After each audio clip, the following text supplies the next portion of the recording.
President HRDS India, Swami Atmanambi ji, Founder HRDS India, Aji Krishnan ji,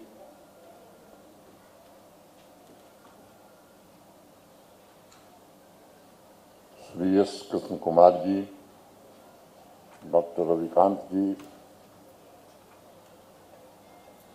HRDS India के सभी पदाधिकारी, Veer Savarkar international impact award से सम्मानित होने वाले सभी सम्मानित महानुभाव,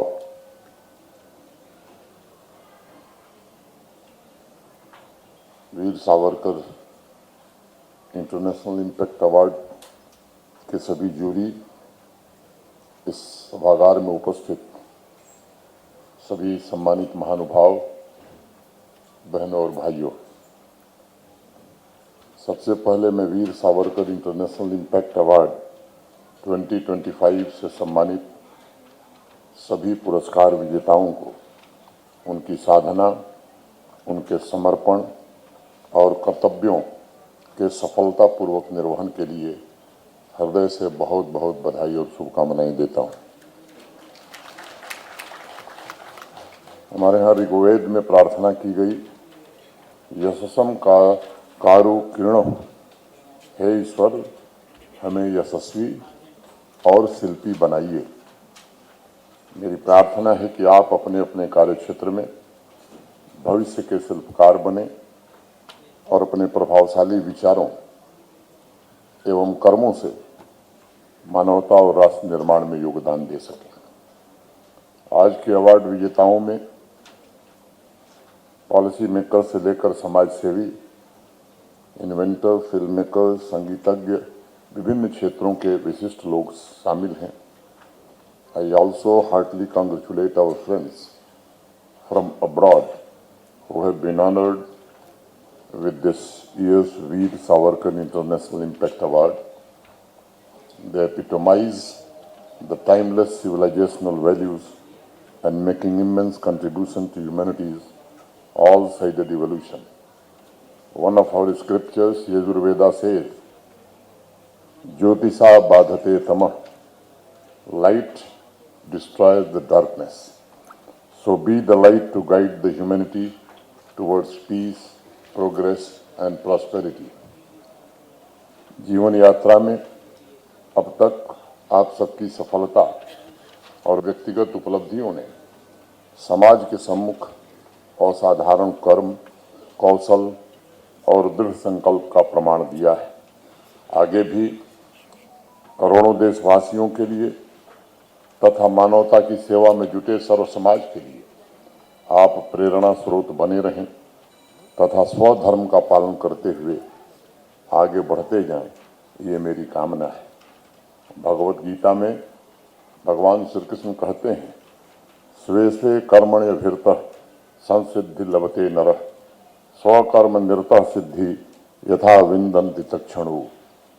आप स्वधर्म का पालन करते हुए अभय के साथ, साहस के साथ, संकल्प के साथ, अंगारों की तरह चमकते हुए पुरुषार्थ और सामर्थ्य के साथ उपलब्धियों के नए शिखर को प्राप्त करें और आपकी उपलब्धियां देश को तथा मानवता को सशक्त समृद्ध बनाए, यही मेरी प्रार्थना है। एक संस्था के रूप में अपनी निस्वार्थ सेवा भावना से समाज और राष्ट्र के कल्याण में जुटे HRDS इंडिया के माननीय अध्यक्ष, सभी पदाधिकारियों को भी मैं हृदय से बधाई देना चाहूँगा। हमारी संस्कृति में कहा गया कि जब बादल पानी से भर जाते हैं तब वह बिना किसी उद्देश्य के ही बरसते हैं, और जब कोई दिया जलता है तो पूरे समाज को वो आलोकित करता है। अतएव सर्वाणि कर्माणि त्वया नूनम त्वया स्वार्थ विहाय वै। HRDS इंडिया इसी कर्तव्य भाव से देश के अलग अलग हिस्सों के साथ जम्मू कश्मीर में भी ऑपरेशन सिंदूर के बाद आई आपदा तथा हाल ही में प्राकृतिक आपदा से क्षतिग्रस्त हुए अनेक परिवारों के लिए प्रथम चरण में 1500 नए मॉडर्न घरों का निर्माण कर रहा है। हमारे प्राचीन नैतिक मूल्यों पर आधारित इस सेवा भावना से लाखों जीवन रूपांतरित होंगे और उन्हें सामाजिक सुरक्षा प्राप्त होगी। स्वातंत्र्य वीर विनायक दामोदर सावरकर कहते थे कि शांतिपूर्वक तैयारी करो, लेकिन साहसपूर्वक क्रियान्वयन करो। यह संकट के समय हमारा मंत्र होना चाहिए। ऑपरेशन सिंदूर के दौरान भारत और भारत की सेनाओं ने शौर्य, तकनीकी क्षमता और दृढ़ संकल्प के द्वारा चंद घंटों में ही पाकिस्तान के भीतर स्थित आतंकवादियों के ठिकानों को निशाना बनाकर केवल ध्वस्त नहीं किया, एक कड़ा संदेश दिया था कि आतंकवादी कहीं भी छिपे हों, उन पर कठोर से कठोर कार्रवाई भारत करने में सदैव समर्थ है। और इसीलिए हमारे यहाँ कहा गया, न सर्व जन संगत्या सुमना असत, सभी लोग संगठित हों और एक उद्देश्य से सेवा करने वाले बने। ऑपरेशन सिंदूर के पश्चात कश्मीर घाटी में ऑपरेशन महादेव ने पहलगांव हमले में शामिल सभी आतंकवादियों को न्यूट्रलाइज करने में कामयाबी हासिल की थी और अब पुनर्निर्माण के द्वारा आत्मनिर्भरता और प्रगति के लिए HRDS इंडिया के सहयोग से सामूहिक प्रयास किए जा रहे हैं, ताकि समाज का प्रत्येक व्यक्ति स्वावलंबी बनकर ईमानदारी और न्याय से अपने कर्तव्यों का पालन करे तथा राष्ट्र की सुरक्षा और विकास में अपना योगदान दे। मुझे स्वामी जी ने बताया कि Veer Savarkar international impact award के माध्यम से उनका प्रयत्न है कि उन महान व्यक्तित्वों को हमारी सामूहिक चेतना में पुनर्स्थापित किया जाए, जिन्होंने इस राष्ट्र के लिए और समाज के लिए अपना सर्वस्व न्यौछावर किया है। लेकिन दुर्भाग्य यह है, इतिहास के पन्नों में अनेक ऐसे महापुरुषों को उचित स्थान नहीं मिल सका। वीर सावरकर उन्हीं व्यक्तित्वों में से एक थे। उनके जैसा क्रांतिकारी, दूरदर्शी विचारक, रणनीतिक और बौद्धिक कौशल वाला तेज व्यक्तित्व और अद्वितीय प्रतिभा वाला स्वतंत्रता सेनानी दूसरा नहीं हुआ। भारतवर्ष के स्वतंत्रता संग्राम और स्वतंत्र भारत के निर्माण में उनके योगदान को शब्दों में बयां करना या समेटना असंभव सा है, लेकिन इतिहास में दुर्भाग्य से उन्हें वह जगह नहीं मिली जिसके वो हकदार हुआ करते थे। वीर सावरकर स्वयं कहते थे कि ब्रिटिश राज ने भारत के स्वर्णिम इतिहास को दबाकर बड़ी भारी नाइंसाफी की थी।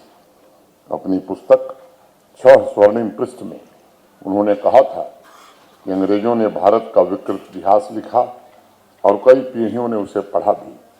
उनका मानना था कि 2-3 पीढ़ियों से उस विकृत इतिहास का इतना अधिक पारायण कराया गया कि बाहरी जगत के लोगों को ही नहीं, बल्कि हमारे भारत के अपने लोगों को भी निश्चित रूप से उससे बुद्धि भ्रष्ट हो गई।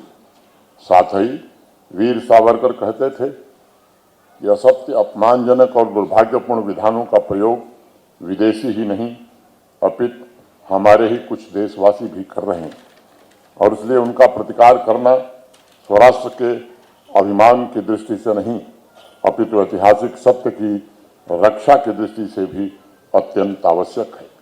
वीर सावरकर ने एक बार कहा था कि जो समाज अपने नायकों, शहीदों और योद्धाओं को नहीं पहचानता, वह पतन की ओर अग्रसर होता है। उन्होंने स्वयं युग प्रवर्तक वीरवरों को इतिहास में उचित स्थान दिलाने का प्रयत्न किया था और आज वर्तमान पीढ़ी का उद्देश्य भी मैं समझता हूँ यही होना चाहिए कि राष्ट्रीय चेतना में उन्हें उचित स्थान मिले और साझा इतिहास और विरासत की गहरी जागरूकता से नई पीढ़ी परिचित हो सके। ऐसे व्यक्तित्वों में सबसे पहला स्थान वीर सावरकर का है। दशकों बाद अब जाकर अनेक लेखकों, राइटर्स ने उनके योगदान को उचित स्थान दिलाने का प्रयत्न प्रारंभ किया है। मैं उन्हें व्यक्तिगत रूप से बहुआयामी व्यक्तित्व का धनी, महान स्वतंत्रता सेनानी, समाज सुधारक, लेखक, कवि, इतिहासकार, राजनीतिज्ञ और दार्शनिक मानता हूं। मैं वीर सावरकर के सामाजिक और धार्मिक सुधारों के विचारों को अप्रतिम मानता हूं, लेकिन यह बातें भी उनके विशाल व्यक्तित्व के कुछ एक अंश को ही प्रतिबिंबित कर पाती हैं। मैं मानता हूं कि सावरकर का व्यक्तित्व अत्यंत अनूठा है। सावरकर 20वीं सदी में पैदा हुए, 20वीं सदी में हुए, लेकिन इतिहास के शायद वो पहले ऐसे व्यक्तित्व हैं जो समसामयिक हैं और उनके विचारों एवं आदर्शों में भविष्य के बीज निहित हैं।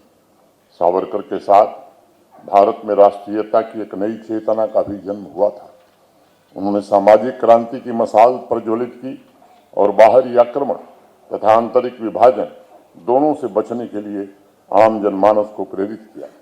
अगर भारतवर्ष की प्राचीनता, उसकी एकता और प्राचीन समय में उसके बौद्धिक और भौतिक संपन्नता के दृष्टिकोण को समझने और ब्रिटिश राज के दौरान समाज में आत्मविश्वास जागृत करने के अभियान को समझने का प्रयास किया जाए तो यह निश्चित रूप से दिखाई पड़ता है कि सावरकर कठिन से कठिन परिस्थितियों में भी संघर्ष से कभी विमुख नहीं हुए। सावरकर कभी हिम्मत हारने वाले व्यक्तित्व नहीं थे। उनके भीतर तो फौलादी दृढ़ता थी। उनके व्यक्तित्व में अनोखी अडिगता थी। उनके भीतर समाज के उत्थान के लिए जितनी करुणा थी और जितना प्रेम का सागर उमड़ता था, उतना ही उनके व्यक्तित्व में पराक्रम, पुरुषार्थ, सेवा और बलिदान की लहरें भी हिलोरे मारती थी। जब जब हम स्वतंत्रता संघर्ष की गाथा को, सांस्कृतिक एकता के प्रयासों को और भारत के प्राचीन गौरव को पुनर्स्थापित करने के प्रयासों पर नजर डालते हैं, तब तब हमें दिखाई पड़ता है कि राष्ट्र के प्रति अनन्य और अटूट निष्ठा के साथ वीर सावरकर का विशाल व्यक्तित्व समाज का मार्गदर्शन कर रहा है। सावरकर भारत की सफलता, भारत की शक्ति, भारत की समृद्धि, भारत के संकल्प, भारत के समर्पण, भारत की संवेदनशीलता, भारत की सहजता, भारत की साधना, भारत की संस्कृति और भारत के सपनों के प्रतीक हैं। वीर सावरकर गंगा की विराट धारा की तरह, जिनका अखंड प्रवाह सदैव राष्ट्रहित के लिए था, उसी तरह हैं। सावरकर के लिए भारत कभी भी जमीन का टुकड़ा नहीं, बल्कि मानव सभ्यता का केंद्र था। उनकी प्रार्थना एकता की प्रार्थना थी। उन्होंने लिखा भी था कि सभी आपस के भेदभाव भुलाकर, छुआछूत मिटाकर एक व्यक्ति की भांति खड़े हो जाएं। सावरकर एक ऐसी जीवन ऊर्जा का दूसरा नाम है जिसमें आज भी बड़ी से बड़ी चुनौतियों के पार जाने और देश के सर्वांगीण विकास में योगदान देने की अपार क्षमता है। यह हकीकत है कि स्वतंत्रता संग्राम में 2 आजीवन कारावास की सजा पाने वाले वीर सावरकर पहले भारतीय थे। अंडमान द्वीप समूह की कुख्यात सेलुलर जेल में काला पानी की सजा के दौरान सावरकर की सहनशक्ति की कई परीक्षाएं हुई, जिसका जिक्र उन्होंने मराठी में लिखी अपनी आत्मकथा माझी जन्म थे में किया है। काला पानी की सजा में उन्हें कभी कभी महीनों तक एकांत कारावास में रखा गया। उन्हें बोलने तक की मनाही थी। उन्होंने कमर तोड़ शारीरिक श्रम सहा, कोड़ों से पिटाई की कठोर सजा भी पाई, लेकिन उनका धैर्य अडिग था। उनके शौर्य का दिया नहीं हिला और न ही उनकी आत्मशक्ति की लौ में कंपन कभी हो सकी। सावरकर की आत्मशक्ति की वह अमर लौ उनकी रचना जो स्तुते में स्पष्ट रूप से दिखाई पड़ती और उन्होंने अपनी एक कारावास की सजा के दौरान लिखा भी था कि भारत माँ से स्वतंत्रता का आशीर्वाद मैं मांगता हूँ। और वो लिखते हैं, जयस्तुते श्री महन मंगले शिवास्पदे शुभदे स्वतंत्रते भगवती त्वामहम यशो युताम वंदे। वीर सावरकर कहते हैं, स्वतंत्रता की देवी आप महान हैं और आप ही हमें गुलामी के अंधेरों से मुक्ति दिला सकती हैं। आप सूर्य की मूलाधार हैं जो ग्रहण को दूर करेगी तथा आज़ादी की खातिर अपनी जान कुर्बान करने का आशीर्वाद भी देगी। मित्रों, आप सोचिए, भयानक शारीरिक यातना के बीच राष्ट्र के प्रति उनका प्रेम, उनका त्याग, उनका समर्पण कभी डिगा नहीं। ये सच्चाई है कि ब्रिटिश शासनकाल में पूरे स्वतंत्रता संग्राम के दौरान ऐसी कठोर यातना किसी अन्य व्यक्तित्व को नहीं मिली, लेकिन राष्ट्र को स्वतंत्र कराने के उनके संकल्प में कभी कोई कमी नहीं आई। मैं जब भी सावरकर के काला पानी के दिनों को याद करता हूं तो मुझे ऐसा व्यक्तित्व दिखाई पड़ता है जिसके एक हाथ में राष्ट्र प्रेम का दिया है तो दूसरे हाथ में संघर्ष की तलवार दिखाई पड़ती है। स्वतंत्रता संग्राम वीर सावरकर का कुरुक्षेत्र था। उन्होंने स्वयं एक बार कहा था, जो सिर झुकता है वो कट भी सकता है, लेकिन जो सिर ऊंचा रहता है वही इतिहास रचता है। रामधारी सिंह दिनकर हिंदी के बड़े प्रसिद्ध कवि हुए। राष्ट्र कवि के नाम से भी उन्हें देश जानता है। उन्होंने रश्मि रथी में लिखा कि जो नर आत्मदान से अपना जीवन घट भरता है वही मृत्यु के मुख में भी पड़कर न कभी मरता है। जहां कहीं है ज्योत जगत में जहां कहीं उजियाला, जहां कहीं है ज्योत जगत में जहां कहीं उजियाला, वहां खड़ा है कोई अंतिम मोल चुकाने वाला, वहां खड़ा है कोई अंतिम मोल चुकाने वाला। खुद को मिटाकर वीर सावरकर ने भारत माता का मान एवं स्वाभिमान ऊपर रखा। खुद को जलाकर सावरकर ने इस राष्ट्र को प्रकाशित करने का काम किया। आज भारत जिस नई ऊर्जा, नई ताकत, नए आत्मविश्वास से आगे बढ़ रहा है, उसके पीछे सावरकर जैसे महान व्यक्तित्व खड़े हैं जिन्होंने आत्मदान देकर के सुनिश्चित किया कि दूसरों को प्रकाश मिलता रहे। साथियों, जीवन की कड़वी सच्चाई है कि समय के साथ इतिहास की राख अनेक महापुरुषों के योगदान को दबा देती है, लेकिन सावरकर के साथ कभी भी ऐसा नहीं हो सकता। इतिहास के राख में भी वीर सावरकर का अंगार सदैव चमकता रहेगा, क्योंकि पहली बार समाज में अपने प्राचीन दर्शन, ज्ञान प्रणाली, साहित्य और कला को लेकर भारत में गौरव का भाव उत्पन्न हुआ है। आज भारत की चेतना थकी और हारी नहीं है। आज भारत का समाज आत्मघात से नहीं बल्कि आत्मविश्वास से भरा हुआ है। उस आत्मविश्वास में सावरकर के अथक संघर्ष से निकली ऊर्जा का आशीर्वाद भारतवासियों को प्राप्त है। पिछले कुछ वर्षों में भारत के 140 करोड़ नागरिकों में स्वाभिमान का जन्म हुआ है और राष्ट्र की समस्त शक्तियां विकसित भारत के लक्ष्य के साथ आगे बढ़ने का प्रयत्न कर रही हैं। ऐसे में मेरा मानना है कि वीर सावरकर ने जिस निष्काम कर्म का आदर्श हमारे सामने रखा था, उस पर चलते हुए हम भारत को वैभव के शिखर पर जरूर पहुंचाने में कामयाब होंगे।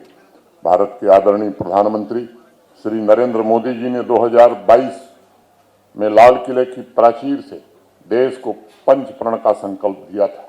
उसमें एक संकल्प कॉलोनियल माइंडसेट को समाप्त करने का भी था और उसके हर बचे खुचे अंश को मिटाने का भी।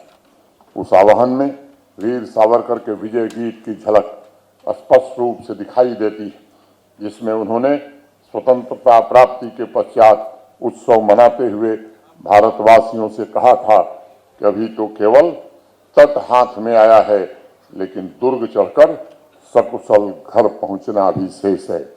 और मराठी में वो लिखते हैं, विजय तयाच्या महोत्सवाचा हक्कची आहे तुम्हाला, तथापि अजूनही कार्य न सरले इच्छित हाता तट आला, परंतु अजूनी चढ़ूनी दुर्ग का कुशल पहुंच रे असे घर।